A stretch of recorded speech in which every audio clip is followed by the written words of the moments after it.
તારીખ 9/7/1996 દંતાલી આશ્રમમાં અધિક માસ નિમિત્તે તુલસી રામાયણ ઉપર સ્વામી સચ્ચિદાનંદજીનું પ્રવચન.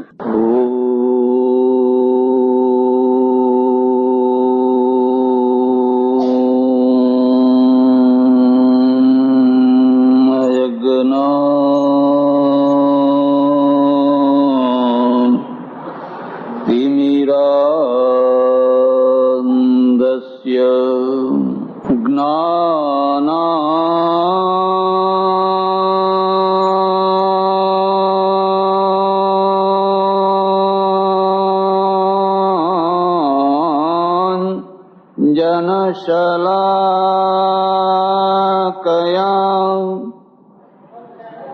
ચક્ષુરુન્મીલિતં યેન તસ્મૈ શ્રી ગુરવે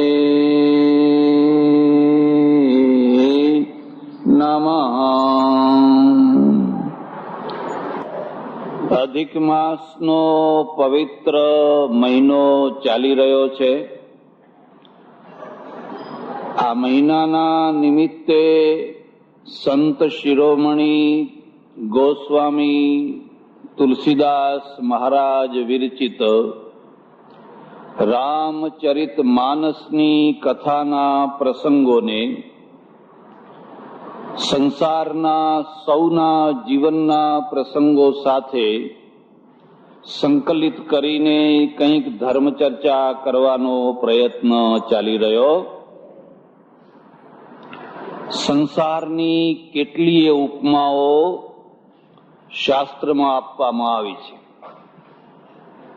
તેમાંની એક ઉપમા છે સંસાર નદી જેવો છે. જેવી નદી હોય એવો સંસાર છે. નદીના પણ ઘણા જુદા જુદા રૂપ હોય. તમે જો મહાભારત વાંચ્યું હોય કે સાંભળ્યું હોય, ગીતા સાંભળી હોય, તો એની ભૂમિકામાં એક બહુ સુંદર શ્લોક આપ્યો છે. ભીષ્મ દ્રોણ તટા જયદ્રથ જલા ગાંધાર નીલોત્પલા શલ્યગ્રાહવતી કૃપેણ વહની કર્ણેન વેલાકુલા સોત્તીર્ણા ખલુ પાંડવૈઃ રણનદી કૈવર્તકા કેશવ. બહુ સુંદર શ્લોક છે. સમર્થ પાંડવો ભવનદીમાં અટવાઈ ગયા. એક મુદ્દાને યાદ રાખજો. સામાન્ય માણસ જે અટવાય એ બહુ સામાન્ય જગ્યાએ અટવાય, અને સમર્થ માણસ જ્યાં અટવાય એને અટવાવનારું પણ એટલું જ મોટું હોય. બકરી છે ને, એ બકરીને કોઈ નાના વેલા સાથે એનો પગ વીંટાઈ ગયો હોય તો બકરી અટવાઈ જાય. પણ એવો પાતળો વેલો હાથીના પગમાં અટવાયો હોય તો હાથી અટવાય? હાથી તો આમ કરે એટલે વેલો તૂટી જાય. સમર્થ પુરુષ હાથી જેવો હોય છે. એને અટવાવા માટે મોટી વસ્તુ જોઈએ. પાંડવો તો સમર્થ છે. અને ફરીથી કહું છું, સમર્થની જ કથા હોય, અસમર્થની કોઈ કથા હોય? સમર્થની જ કથા હોય. બીજો મુદ્દો, સમર્થની સુખની કથા ના હોય, સમર્થની દુઃખની કથા હોય. બિરલા શેઠ કેટલું ખાય છે, ટાટા કેવું જમે છે, કેવું સૂવે છે, એની કોઈ કથા ના હોય. સમર્થના સુખની કોઈ કથા ના હોય, સમર્થના દુઃખની કથા હોય. દુઃખમાંથી પરાક્રમ ઊભું થાય. તમારી જિંદગીમાં દુઃખ આવે જ નહીં તો કઈ પરાક્રમ કરવાનું નિમિત્ત મળે? ખાઈ પીને હોઈ જવાનું, રોજ ખાઈ પીને સુઈ જવાનું. કે છે જુઓ આ સમર્થમાં સમર્થ પાંડવોને તમે જુઓ, કેટલા શક્તિશાળી છે, કેટલા ભીમની ગદા, અર્જુનનું બાણ, સહદેવનું જ્ઞાન. આવા પુરુષો તમને દુનિયામાં જોવા ના મળે. પણ એક નદીમાં ફસાઈ ગયા. એ નદી કેવી હતી? એને બે કરાળ ભેખડો હતી.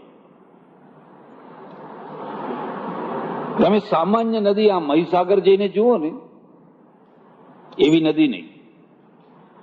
બે કિનારે ઊંચી તોતિંગ 50, 100, 150 ફૂટના બે પહાડો ઉભા હોય ભેખડો વાળા. એટલે કદાચ તમે તરીને કિનારે પહોંચો તો પણ બહાર નીકળી શકો.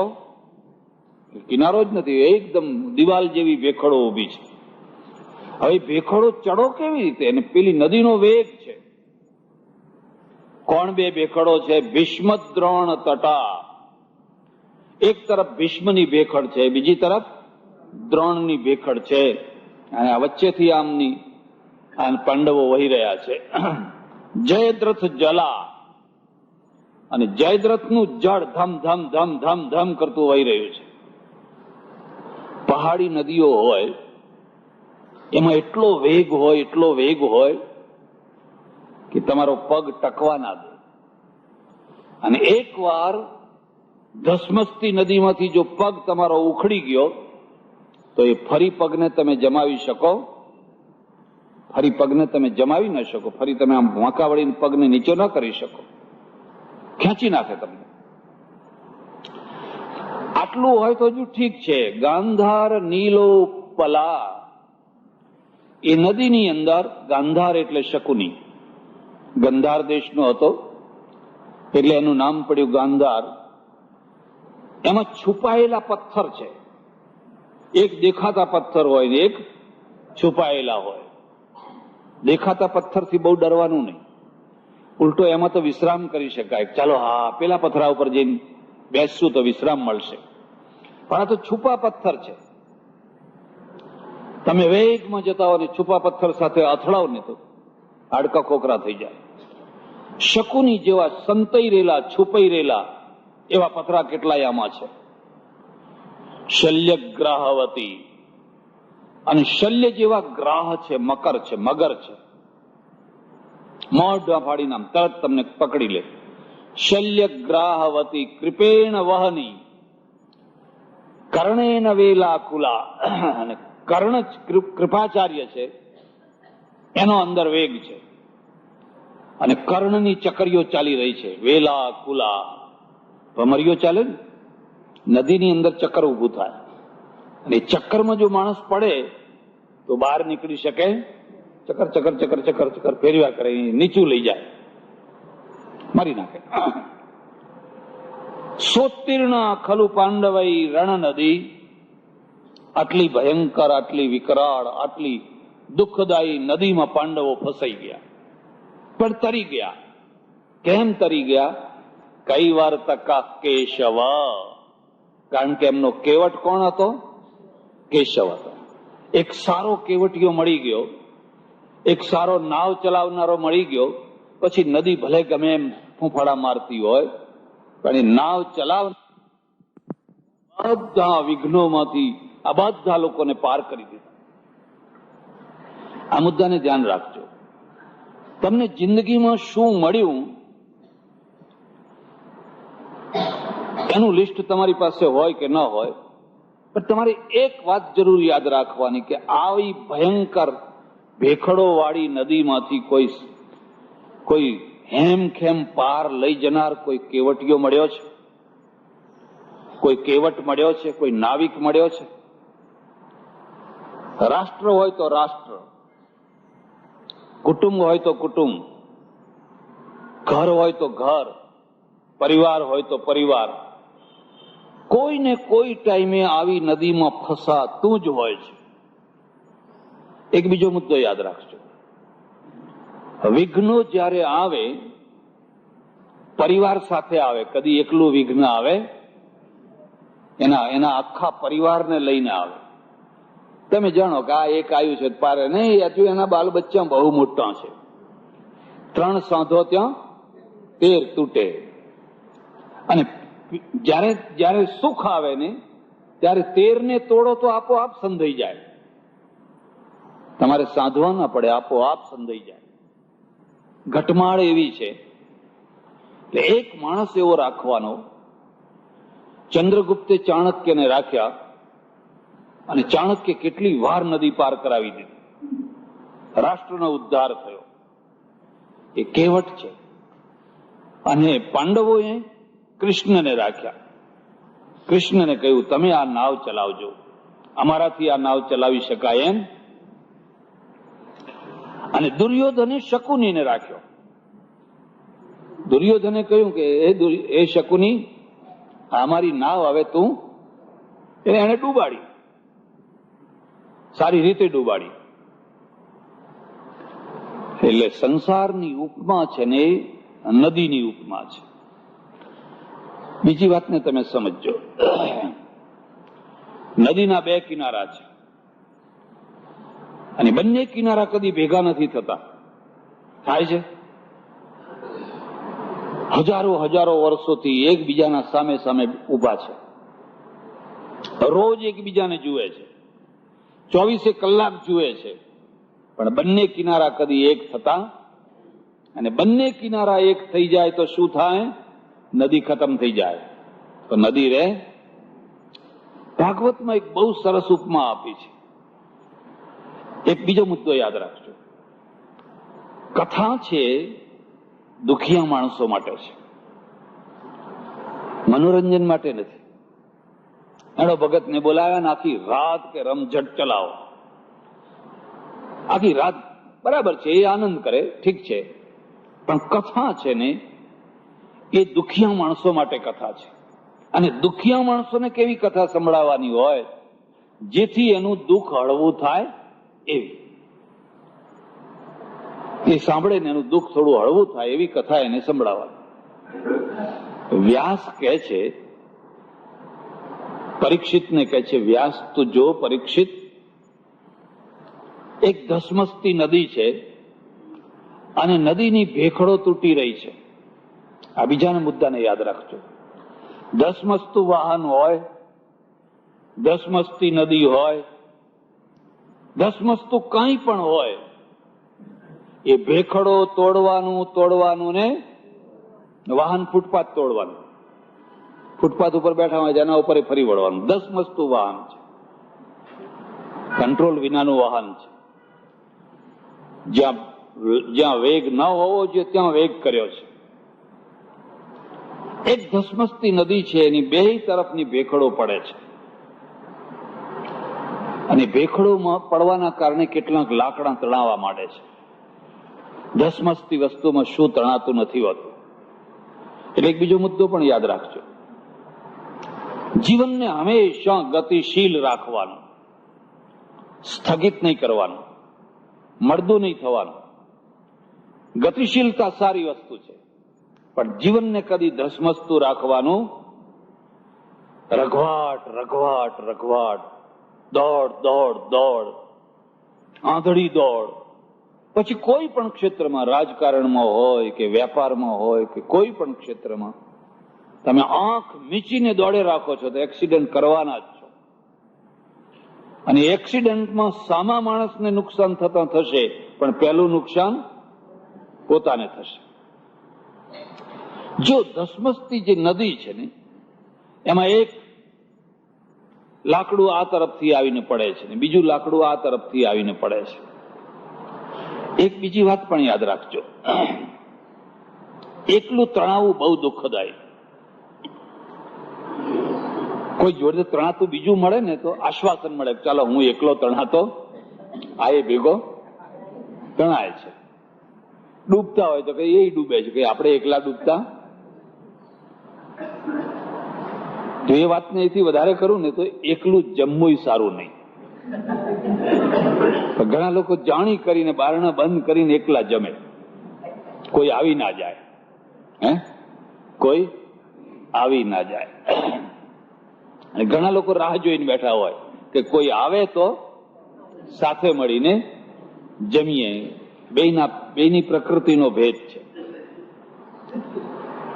એકલું લાકડું તણાઈ રહ્યું છે અને એકલું હંમેશા બિચારું હોય. નોંધ કરજો, એકલું હંમેશા બિચારું હોય.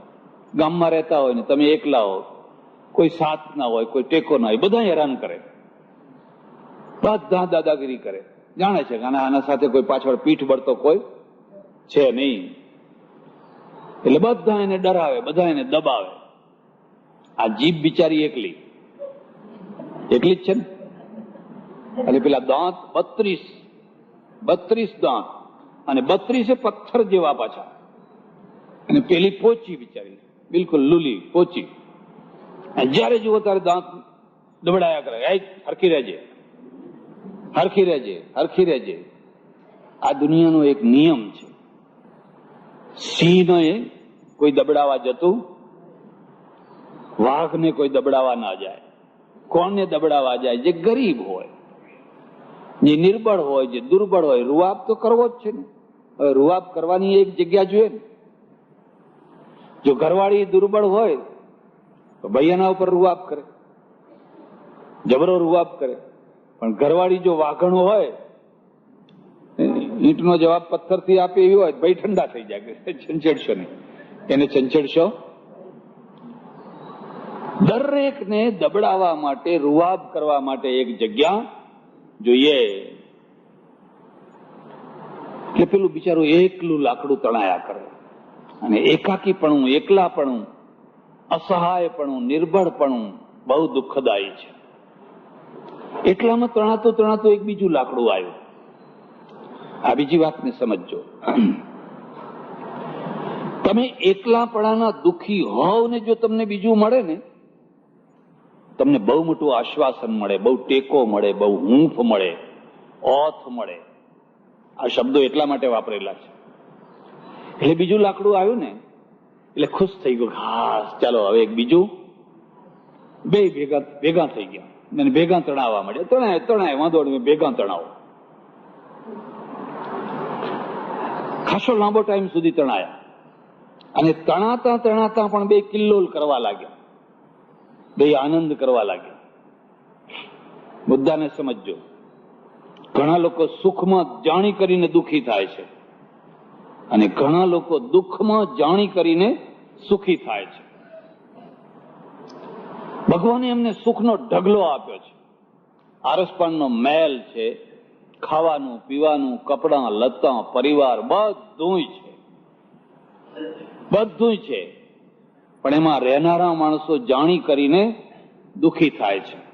જાણી કરીને કેમ દુઃખી થાય છે? એ કદી પણ શું મળ્યું છે એની નોંધ નથી લેતા, પણ શું નથી મળ્યું એની નોંધ લે કરે છે. શું નથી મળ્યું? એક માણસ મને કે, મહારાજ ફલાણાના જેવો હું ક્યારે થઈશ? ફલાણા એટલે એનાથી ઊંચો, એના જેવો હું ક્યારે થઈશ? એ કોઈ એના જેવો તો તું આ જન્મે તો થવાનો, પણ પેલાના જેવો થવાની તૈયારીમાં છે. પેલો એટલે એનાથી ઘણો નીચે. મેં કહ્યું આજે ઝાડુ લગાવે ને એના જેવો થવાની તૈયારીમાં છે. મને કે તમે આવું કહો છો? મેં કહ્યું તું આવું બોલાવડાવે મારી પાસે? તું એવી કેમ અપેક્ષા? તારી પાસે શું નથી? તને શું નથી મળ્યું? તને બધું મળ્યું છે. ઘણા તો રોતા જ હોય, જયારે જુઓ ત્યારે રોતા. ખાતી વખતે રોતા હોય, ઊંઘતી વખતે. કોઈ એમના ત્યાં મહેમાન થઈને આવ્યા નહીં કે રડવાનું શરૂ કર્યું, તરત જ રોવાનું શરૂ કરી દે. મારા જેવો કોઈ માણસ જાય તો ચહેરો ઉતારીને બેઠા હોય. મેં કીધું કેમ ભાઈ, કઈ દુઃખી લાગો છો? 3 દિવસથી ભેંસ દોવા દેતી. અરે નહીં દોવા દે તો કઈ નહીં, અમે ચોથા દાડે દોવા દેશે. પણ કે 3 દિવસથી ખાવાનું ભાવતું, ત્યાં ભેંસને કંઈક થઈ ગયું છે. ઘણા લોકોના સ્વભાવની અંદર જ દુઃખ હોય છે. એમને ઉપરથી ભગવાન આવે તો એ સુખી કરી શકે? એમની પ્રકૃતિમાં, એના સ્વભાવમાં જ દુઃખ છે. તો કેટલાક લોકો એવા હોય કે ગમે એવા દુઃખમાં હોય તો બાદશાહીથી જીવતા હોય, ગમે એવા રોગ થયા હોય, ગમે એવું થયું હોય, ભલે આનંદથી મસ્તીથી જીવતા હોય. માથા ઉપર દેવું ભડકતું હોય પણ બાસમતી ચોખા ખાવાના. એક સજ્જનના ત્યાં ગયા, સરસ રસોઈ બનાવેલી, બાસમતી ચોખા. મેં કહું હો, આ બધું કોઈ મહેમાન પરણો આવતા હશે ત્યારે તમે આવા બાસમતી ચોખા કરતા હશો. મને કે ના, 360 દિવસ અમારે તો બાસમતી ચોખા જ ખાવાના. બહુ પૈસાદાર લાગો છો, બહુ સુખી માણસ લાગો. મને કે દેવાનો પાર નથી એમ. માથા ઉપર જેટલા વાળ છે ને એટલું દેવું છે. તો પછી બાસમતી ચોખા શું કામ કહો છો? મને કઈ ખાવાનું એટલે ખાવાનું હોય, આટલા છે એના ભેગા 2 વધારે દેવાદાર છે, 2નું વધારે દેવું કરશું. પણ આમાં કઈ ફેર પાડવાનો, અરે રે હવે શું કરશું, અરે રે હવે શું કરશું, અરે રે હવે શું કરશું, કઈ નહીં, જે થવું હશે. પણ મેં કહ્યું આટલું બધું દેવું છે તો હવે તમને દેવું આપશે કોણ? મને કે એવું કદી ના માનો. આ દુનિયામાં અનંત અનંત હૈયા ફૂટા વસે છે, એનો કોઈ છેડો આવે? તમને કળા આવડવી જોઈએ. તો એક બંધ કરે એટલે બીજાની પાસેથી લેવાનું, બીજો બંધ કરે એટલે ત્રીજાની પાસેથી લેવાનું, ત્રીજો બંધ કરે એટલે ચોથાની પાસેથી લેવાનું. પણ ઉઘરાણી આવે તો આપણે એક જ વાત કહેવાનું, કઈ નાહી જઈએ છીએ, કઈ નાહી જવાના છીએ, જરા ધીરજ રાખો ને. દૂધે ધોઈને આપવાના છે. હવે નોટો તો દૂધે ધોવાય, પાણી ના ધોવાય. દૂધે તો શું ધોવાય, પણ પાણી ધોવાય. મને કે એક જ શબ્દ કહેવાનો, કઈ નાહી જવાના. આ લોકો આનંદથી, બહુ સુખપૂર્વક આનંદથી જીવતા હોય છે, બાદશાહી જીવન જીવતા હોય છે. હવે પેલા બાદશાહી જીવનમાં છે અને છતાંય દુખી દુખી થઈને જીવન જીવતા હોય છે. એટલે પેલું બીજું લાકડું આવ્યું ને 2 તણાઈ રહ્યા છે. તણાતા તણાતા 2 આનંદ કરવા લાગ્યા, કિલ્લોલ કરવા લાગ્યા. કેમ કિલ્લોલ કરવા લાગ્યા? દુઃખમાં સુખ, દુઃખમાં સુખ. હું એવા ઘણા માણસોને જાણું છું કે પરણવા માટે એને દેવું કર્યું હોય એ એના છોકરા પરણે ત્યાં સુધી પૂરું ના કરી શક્યો હોય. એના છોકરા થાય, છોકરા મોટા થાય, એને પરણાવે, દેવું હજુ બાકીને, પણ એ આનંદથી જીવવાનું. આ છોકરા માટે ફરી પાછું કોઈને ખોડી કાઢવાનું, કોઈને કોઈ દેવું આપનારો મળશે. પણ આ બધું બીજા જન્મે બળદ થઈને આપવું પડશે, ઢોરા થઈને દેવું ચૂકવવું પડે. ભસ્મીભૂતસ્ય દેહસ્ય પુનરાગમનમ કુતઃ. એ બળદ બળદ કઈ થવાનું નથી. આપણે અત્યારે લીલા લહેર બહુ કિલ્લોલ કરવા લાગ્યા, બહુ આનંદ કરવા લાગ્યા. કેટલાક માણસો તમે જોજો, દેવાના કારણે એમને રાત્રે ઊંઘ ના આવતી હોય, અને દેવાના કારણે જેને ઊંઘ ના આવતી હોય ને એમ સમજવાનું કે જાતવાન માણસ છે, એ ખાનદાન માણસ છે. અને બીજા એવા કેટલા એવા કે માથે દેવાનો ભડકો બળતો હોય ને તો એ કથામાં ઘસઘસાટ ઊંઘી જાય. બીજે તો ઊંઘે તો ઊંઘે, પણ કથા સાંભળવા આવ્યા હોય તો ત્યાંય પાછા ઘસઘસાટ, એક જોખો ખાઈ લે એમ. 2 લાકડા કિલ્લોલ કરવા લાગે. વહેતા વહેતા વહેતા વહેતા એક બીજી વાત પણ યાદ રાખજો, જિંદગી ટૂંકી છે અને જિંદગી લાંબી છે. વર્ષોથી નહીં, તમે કેટલા વર્ષ જીવ્યા એના કારણે નહીં, પણ જયારે તમારા સુખના દિવસો હોય, આનંદના દિવસો હોય તો બહુ ટૂંકા થઈ જાય, બહુ નાના થઈ જાય. ખબર ના પડે કે 25 વર્ષ ક્યાં વીતી ગયા, 30 વર્ષ ક્યાં વીતી ગયા, 40 વર્ષ ક્યાં વીતી ગયા. પણ જયારે દુઃખના દિવસો આવે, ઘોર દુઃખના દિવસો આવે તો ખેંચાય, દિવસો ખેંચાય, ત્યારે જિંદગી લાંબી થઈ જાય, બહુ લાંબી થઈ જાય, ત્રાસજનક થઈ જાય. બહુ આનંદથી 2 વહેવા લાગ્યા. વહેતા વહેતા વહેતા વહેતા વ્યાસ પેલા પરીક્ષિતને કહે છે, અચિંતાની વચ્ચે એક ભેખડ આવી, એક વચ્ચે ભેખડ આવી અને 2 પાણીના વેગમાં જઈને ટકરાય. એટલે એક ગયું આમ ને બીજું ગયું આમ. હવે પરીક્ષિત તું મને બતાવ કે આ જુદા પડેલા 2 લાકડા ફરી કોઈ ટાઈમે ભેગા થશે એની કોઈ ખાતરી ખરી? હવે એની કોઈ ખાતરી, એની કોઈ ખાતરી નહીં. જુદા પડી ગયા, એક ભેખડ વચ્ચે આવી, જોરથી અફડાયા અને 2 જુદા પડી ગયા. બસ આનું નામ સંસાર છે. કેટલા માણસો અચિંતાના ભેગા થઈ જતા હોય છે. અચિંતાના ભેગા થયા પછી વર્ષો સુધી આનંદથી જીવતા હોય છે. અને પછી એકાદ કોઈ વિઘ્ન આવે, એકાદ કોઈ વિક્ષેપ આવે, એકાદ કોઈ ભેખડ આવે, બે જુદા, કોઈ વહેલું જાય ને કોઈ મોડું જાય. જવાની વાત તો હજુ તોય સારી, પણ બિલકુલ એક જ નદીમાં બે જુદા પડી ગયા. વહેણ ચાલુ છે, એક આ તરફ વહી છે ને બીજું પેલી તરફ વહે છે. ભેગા થવાનો કોઈ ચાન્સ દેખાતો? આનું નામ જીવન છે, આનું નામ જિંદગી છે. અને આ બધા માણસો કોઈને કોઈ રીતે આ નદીની અંદર તણાઈ રહ્યા છે. બધા એ નદીની અંદર તણાઈ રહ્યા છે. કોઈ એકલું લાકડું તણાય છે, કોઈ બે લાકડા તણાય છે, કોઈ 3-4 ભેગા થઈને તણાય છે, પણ તણાય છે બધા. રામ પણ એવી જ નદીના કિનારે આવીને ઉભા છે. ગંગાના બે કિનારા ભરપૂર ભરેલા છે. એવી નદી નથી કે તમે પગે ચાલીને પાર કરી નાખો. એવી નદી નથી કે તમે તરીને પાર કરી જાઓ બાવડાના જોરે. બધા માણસો કઈ બાવડાના જોરે તરી શકે? અને કદાચ રામ બાવડાના જોરે તરે, લક્ષ્મણ તરે, પણ આ સીતાજી, મારો અનુભવ છે કે કોઈ વાર યાત્રા કરવા નીકળવું તો બહેનોને કદી ભેગી ના લેવી. ખોટું ના લગાડશો.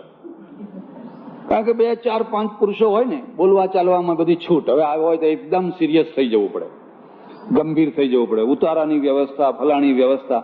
આ 4, 5 ગમે ત્યાં રોડ ઉપર પડ્યા રહ્યા, સ્ટેશન ઉપર પડ્યા રહ્યા, ઉતારો મળ્યો ના મળ્યો, આમ તેમ, કોઈ ચિંતા નહીં, કશી ચિંતા નહીં. બસ જિંદગીની પણ આ જ વાત છે. જિંદગીની પણ આ જ વાત છે. બસ તમે ગમે ત્યાં પડ્યા રહો, ગમે તેમ ફરો. પણ હવે સંસાર ભગવાને એટલો પ્રબળ કર્યો છે, એટલો બધો પ્રબળ કર્યો છે કે બહેનો વિના ચાલી શકે? બહેનો વિના ચાલી ના શકે. એક ઝંખના ઊભી કરી, એક પ્રબળ આકર્ષણ ઊભું કર્યું. બે એટલું મોટું પ્રબળ કે દુઃખ તો દુઃખ, જે થવું હોય થાય, પણ લાવો લાવો ને લાવો, લાવો લો, લાવો ત્યારે લેડો. આ સીતાજી છે. હવે શું કરવું? હું હરિદ્વારમાં રહેતો, કનખલમાં, ત્યારે અમે બધા વિદ્યાર્થીઓ ભણીએ, નાની ઉંમર ને, આખી ગંગા પાર કરીને પેલી કિનારે જઈએ. 1.5 માઇલની ગંગા તરી જતા. આ કિનારેથી પડીએ વેગની સાથે, ત્રણસા 1.5 માઇલે નીકળીએ. પછી ત્યાં મોટા મોટા પથરા પડ્યા હોય ને, ઊંચકી ઊંચકી નાખીએ, વ્યાયામ કરીએ, વળી પાછા ગંગામાં પડીએ ને પાછા આ કિનારે. તો કદાચ માનો કે કોઈ એકાદ માણસ થોડું તરે ખરો. આ તો પરિવાર છે, અને પરિવારને લઈને તરવું છે. એકલો માણસ નદી પાર કરે એમાં કોઈ બહુ મોટી મહત્વની વાત નથી, પણ જેના આધારે ઘણો પરિવાર ચોંટેલો છે. તમે એકલા મુંબઈ જાઓ ને, હળિયા પકડીને ચાલ્યા જાઓ, પહોંચી જાઓ મુંબઈ, છાપરા ઉપર બેસીને ચાલી જાઓ. પણ આખો પરિવારને બધાને છાપરા ઉપર ચડાવાય ખરા? ચડો બધા છાપરા ઉપર, પકડો બધા સળિયા, ચાલી શકે? આ બીજી વાતને સમજો. તમારું જે મગજ છે ને, તમારું જે મસ્તિષ્ક છે ને, એ 2 જગ્યાએ સુધરતું હોય છે. 2 જગ્યાએ એ ડાયું થતું હોય છે. અને 2 જગ્યાએ જો એ ડાયું ના થયું તો ત્રીજી કોઈ જગ્યા ડાયા થવાની નથી. ગમે એટલું બગડેલું ખરાબ મગજ હોય, પણ એ લગ્ન કરીને આવે ને એટલે પહેલા એને મગજને સુધારવાનો પહેલો મોકો મળ્યો. અત્યાર સુધી આખા ગામમાં એ ઝઘડો કરે, લડે, ઝઘડે, ગાળો બોલે, વ્યસન કરે, મોડો આવે, પણ સુઈ જાય, આમ સુઈ જાય. હવે ઘરમાં એક જવાબદારી આવે એટલે હવે વિચાર કરે કે હવે આપણાથી એવું લડાઈ ઝઘડો કરાય. આ એક બીજી વાતને પણ યાદ રાખજો. સ્ત્રીનું નામ જ આબરૂ છે. સ્ત્રી એટલે આબરૂ. પુરુષ એટલે આબરૂ નાખો તોય ચાલે. હા, સ્ત્રીની આબરૂ પુરુષની મુઠ્ઠીમાં, પુરુષના હાથમાં, એટલે જવાબદારી પુરુષની. સ્ત્રી એટલે આબરૂ. હવે આબરૂદાર થયો, હવે એનાથી રખડાય નહીં. એટલે આપોઆપ જોઈજો તમે, ઘણા ગાંડા માણસો પરણ્યા પછી મોટા ભાગના ડાયા થઈ જતા હોય છે. ડાયા થવું જ પડે. પણ કદાચ એમાંય ડાયો ન થયો તો એ માણસ જયારે બાપ બને, ઘરમાં એક ત્રીજું માણસ આવે એટલે એને ડાયું થવું પડે કે હવે તો આ છોકરો થયો, વિસ્તાર થયો, પરિવાર થયો, એ બધાને રડવા, કમાવા, એ મોટા થાય, એમને ભણાવવા, એમને પરણાવવા. જો આપણે હરખા નહીં રહીએ તો લોકોમાં આપણી પ્રતિષ્ઠા જામશે, અને જો આપણી પ્રતિષ્ઠા નહીં જામે તો આ બધા ભવ સંસારની અંદર રખડી પડશે. એટલે ડાયા થવાની આ બે કાળ આવે, બે મોકા આવે, અને આ બે મોકા પછી પણ જે ડાયો ના થાય ને એને ઉપરથી બ્રહ્મા આવે તો કોઈ ડાયો બનાવી શકે. માગી નાવટ ને કેવટ આના, એટલે રામ, લક્ષ્મણ અને સીતા આ ત્રણેય નદીના કિનારે ઉભા છે. ને પેલો કેવટ છે ને ઉભો ઉભો જોયા કરે છે, ભાઈ નાવ લઈ આવ, મારે તારી નાવની જરૂર છે, તું નાવ લઈ આવ. કેવટે કહ્યું, ના, હું નાવ લાવવાનો. કેમ નાવ નથી લાવવાના? મેં એવી વાત સાંભળી છે કે તમારા પગની ધૂળ જેના ઉપર પડે છે ને એ સ્ત્રી થઈ જાય છે, નારી થઈ જાય છે. શિલા ઉપર પડી તો અહલ્યા થઈ ગઈ, અને મારી નાવ ઉપર પડે તો મારી નાવ પણ. તમારે બે સ્ત્રીઓનું ભરણ પોષણ કેવી રીતે કરવું? રામે બહુ સમજાય કે એવું નથી ભાઈ, એ ખોટી વાત છે, એવું નથી. એ તો એકાદ વાર કામ કરે, કઈ રોજ રોજ કામ કરે, રોજ રોજ કઈ કામ ના કરે. આશીર્વાદે એકાદ વાર કામ કરે, કઈ રોજ રોજ આશીર્વાદ કામ કરે, રોજ રોજ આશીર્વાદ ના કામ. એક ગામની અંદર એક મહારાજ કથા કરે, અને ગામ બહુ પ્રભાવિત થયું. આખું ગામ રાજી રાજી ખુશ ખુશ થઈ ગયું મહારાજના પ્રભાવથી. એટલામાં એક બીજા મહારાજ આવ્યા. આ બીજા મુદ્દાને સમજજો. બે સાધુઓ અંદર જેટલું જેટલું લડે ને એટલું બે સંસારીઓ ના લડે. જેટલો ત્યાગ વધારે ને એટલી લડાઈ વધારે. ત્યાગ ઓછો હોય તો લડાઈ ઓછી થાય. સંસારીઓ એટલું બધું લડે નહીં, કારણ કે લડવાના પરિણામ ભોગવવા પડે. જો આ બે લડશે તો આ ઘર ઉપર અસર પડશે, પરિવાર ઉપર અસર પડશે, છોકરા ચિયા ઉપર અસર પડશે, દુકાન ઉપર અસર પડશે, એટલે ગમ ખાઈ જાય. ભલે બોલ્યા, ચૂપ થઈ જાઓ. હવે અહીં તો કોઈ અસર પડવાની જ નથી ને, અહીં તો કોઈની અસર પડવાની આગળ પાછળ કઈ છે. એટલે તુંબા તુંબા લઈ લે, ચીપિયા ચીપિયા લઈ લે, કઈનું કઈ કરી નાખે, કારણ કે બિલકુલ જવાબદારી વિનાનું જીવન છે. પેલાને તો જવાબદારી છે, અને ગુસ્સો ઘણો આવે, મારવાની ઈચ્છા થાય, પણ ખબર પડે પછી આપણે હાથકડી થશે ને પોલીસમાં જવું પડશે ને આ બધું બહુ દુઃખ આવશે, ના મારે ગમ ખાઈ જાઓ. એટલે આ કોઈ યોગ સાધનાથી ગમ નથી ખાતા, એ પરિણામના ડરથી ગમ ખાઈ રહ્યા છે. અહીં પરિણામનો કોઈ ડર નથી.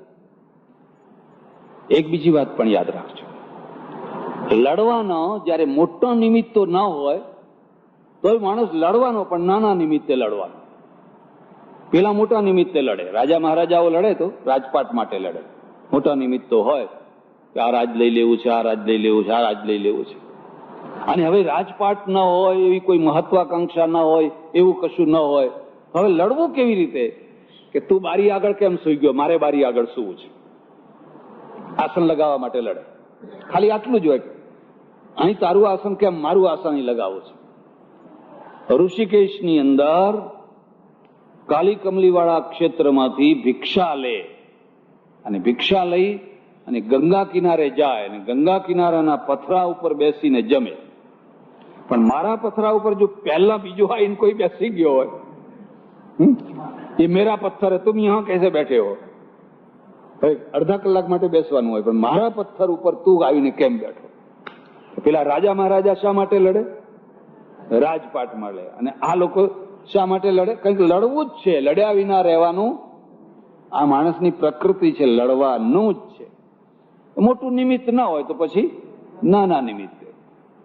આ પુરુષો છે ને, એ પુરુષો લડે, ભાઈઓ ભાઈઓ લડે. મિલકત વેચવી હોય, આ હોય, પેલું મોટો બંગલો કોણ લે, નાનો બંગલો કોણ લે, ફલાણી ગાડી કોણ લે, એના માટે લડે. અને ઘરમાં જે બહેનો લડે ને, એ શા માટે લડે ખબર છે? કે આ નાની તપેલી કેમ ચડાવી, મોટી તપેલી મૂકવાની હતી, નાની તપેલી કેમ મૂકી? આજ 2 કિલો દૂધ લેવાનું હતું તો 1.5 કિલો જ કેમ લીધું?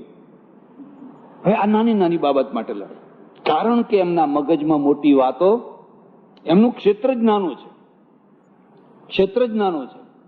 અને જેનું ક્ષેત્ર જ, હવે પેલા પુરુષોને કઈક તપેલીઓ માટે લડો, હાડો, મોટી પેઢીએ બેઠેલા હોય, ટાટા બિરલા બધા હોય એ તપેલીઓ માટે લડે ખરા, પણ એમની ઘરવાળીઓ તપેલીઓ માટે લડતી હોય, નાની નાની ચીજો માટે લડતી હોય. જેના જીવનનું ક્ષેત્ર જેટલું નાનું એ નાની નાની બાબતમાં લડ્યા કરવાના, અને જીવનનું ક્ષેત્ર મોટું તો એ લડશે તો મોટે. હા, મુદ્દો બીજો પણ સમજજો. મોટું ક્ષેત્ર હોય તો લડવાનો નિમિત્ત ક્યારેક જ મળે, અને નાના ક્ષેત્રમાં તો રોજે નિમિત્ત મળે, જ્યારે જુઓ ત્યારે મળે. હવે તમે રાજપાટ મોટું ચલાવતા હોય, મોટી પેઢીઓ ચલાવતા હોય ને બે પેઢીઓ વચ્ચે લડવાનું, વર્ષમાં 2 વર્ષમાં એકાદ કોઈ નિમિત્ત મળે, કઈ રોજ રોજ મળે. અહીં તો પાણી ઢળી ગયું તોય લડવાનું છે, વાત વાતમાં લડવાનું છે. પ્રાઇમસ બુજાઈ ગયો તોય લડવાનું છે. કેમ પ્રાઇમસ બુજાઈ ગયો? વાત વાતમાં લડવાનું છે.